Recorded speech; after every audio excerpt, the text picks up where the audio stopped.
Kamusta mga ka-amazing? Grabe, isang taong akong hindi nakapag-vlog. I know, na-miss niyo ba ako? Ako, na-miss ko rin kayo and of course, my camera and editing sa pagchika sa inyo kahit ako lang ang nagsasalita. Bakit nga ba nawala si Amazing Andy? Well, simple lang. Life happened, naging busy ako sa work at syempre, nag-aaral ako at the side. Imagine mo na lang na alaga ka ng alaga tapos may online class ka habang inaantok. OFW is no joke mga dear, pero laban lang. But now, I'm officially back to YouTube vlogging. At para sa comeback vlog natin, isi-share ko sa inyo kung ano ba ang ganap kapag may day off ang tita nyo bilang OFW. So ready na ba kayo? Tara, let's do this! Let's go!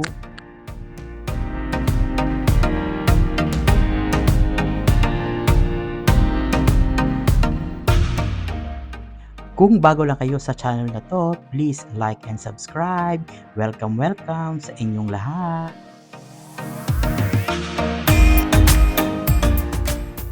Finally, it's weekend mga ka-amazing. Ito ang pinakahihintay ko every week, ang day off.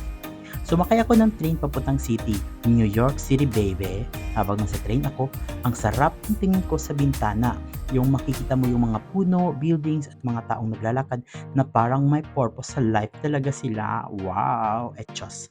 At dahil summer ngayon, ang ganda ng sikat ng araw, parang sinasabi niya na, Andy, you deserve this day.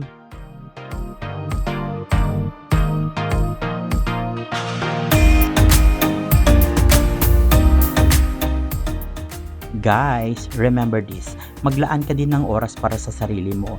Hindi selfish yun.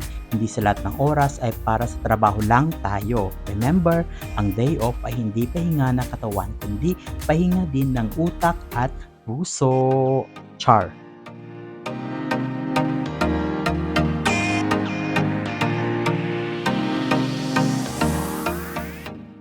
Pagdating ko ng Penn Station, gutom agad ang inatupag ko. Siyempre, hindi pwedeng empty stomach tayo, baka matumba tayo sa kalsada. Naghanap ako ng coffee shop. Ayun, may nakita kong maliit na cafe, ang cozy. Umorder ako ng croissant at isang hot coffee. Simpleng breakfast lang pero winner. Alam mo yung vibe na kahit simpleng pagkain lang, nagiging fancy kasi weekend. Charing. At syempre, habang kumakain ako, nagmuni-muni tayo ng konti. Life reflection, kono.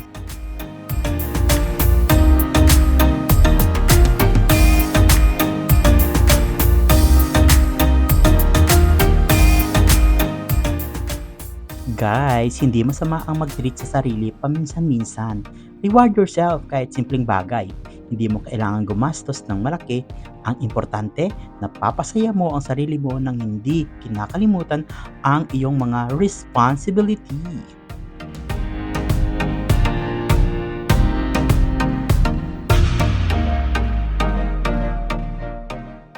After ng quick breakfast natin guys, naglakad-lakad muna ako sa paligid. Alam mo yung feeling na wala kang pupuntahan pero enjoy ka. Enjoy ka, ganun lang. Yung tipong every kanto parang gusto mong magpa-picture kahit wala kang kasama.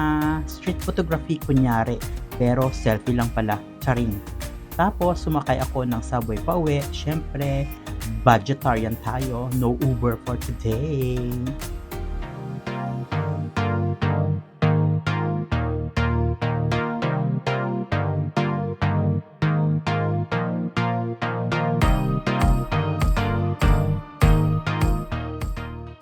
Another tips guys, learn how to appreciate little things. Yung simpleng lakad, simpleng sakay, pwedeng maging form of peace and reset.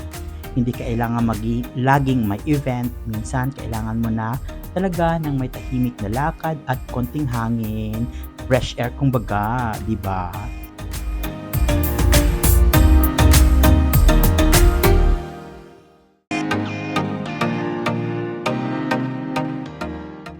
Pagdating sa bahay, diretso palit ng damit. Grabe, ang init guys. Pawis na pawis ako. Feeling ko nalusaw na yung croissant na kinain ko kanina. 'Di ba? Okay, quick freshen up tayo guys. Then, go ulit. Punta tayo sa Asian store dito sa neighborhood. Alam mo na, ang sayap talaga sa Asian stores na to. Kasi para lang akong nasa palengke sa Pilipinas.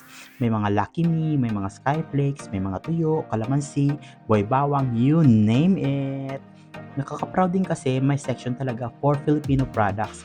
Tapos minsan may mga kachika ka pang mga Pilipino. Hello tita, day off mo? Aba, bongga yan, di ba?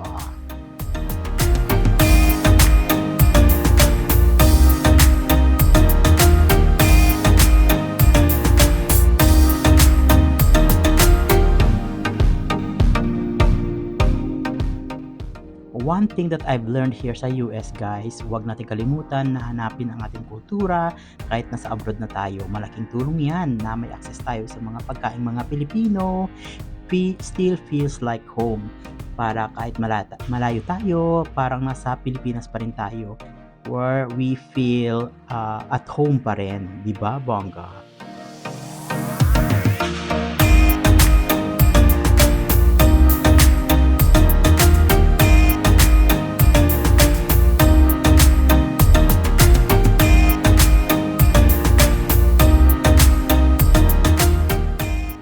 Alright guys, back home na tayo again. Unpack and unpack time. Parang ang dami kong nabili kahit ang plano ko lang talagang bilhin ay ang baboy. May gulay, may condiments at syempre other stuff for emergencies. Habang inaayos ko yung mga groceries ko, na-realize ko na grabe, ganito pala ang adulting. Excited ka na ngayon sa bagong mantika. Char.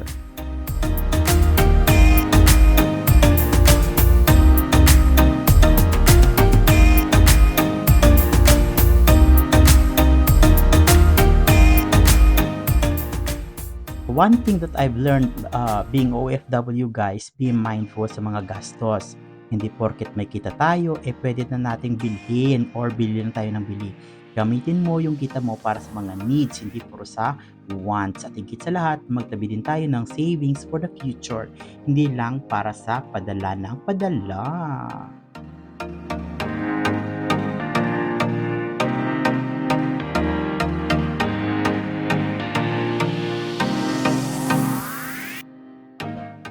Alright, it's time for the highlight of the day, luto time!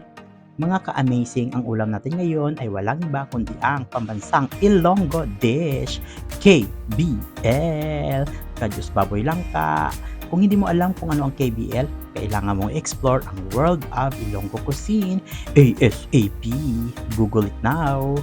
Habang pinapakukuluan ko ang baboy, niluluto ko rin ang aking mga alaala noong bata pa ako. Naalala ko pa noon na tuwing may handaan, yan ang aking request.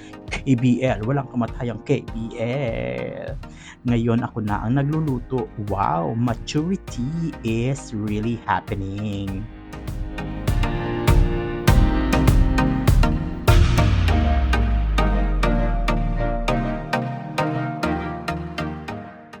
Being an OFW, you must learn how to cook your favorites.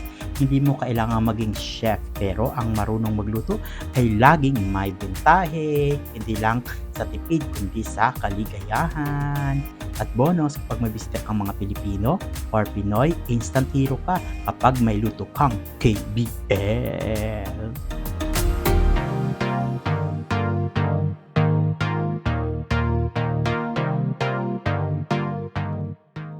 And that's it mga ka-amazing. Ganyan ang itsura ng day off ko bilang OFW dito sa New York.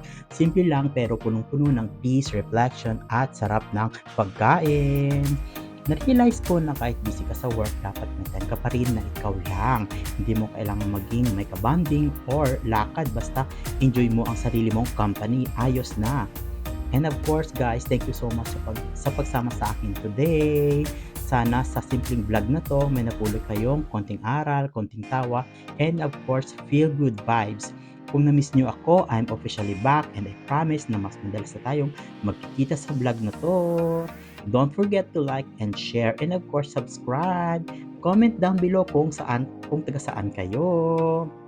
This has been your amazing Andy reminding you that live simply, laugh often, and love your own peace. See you next time mga ka-amazing. Babu!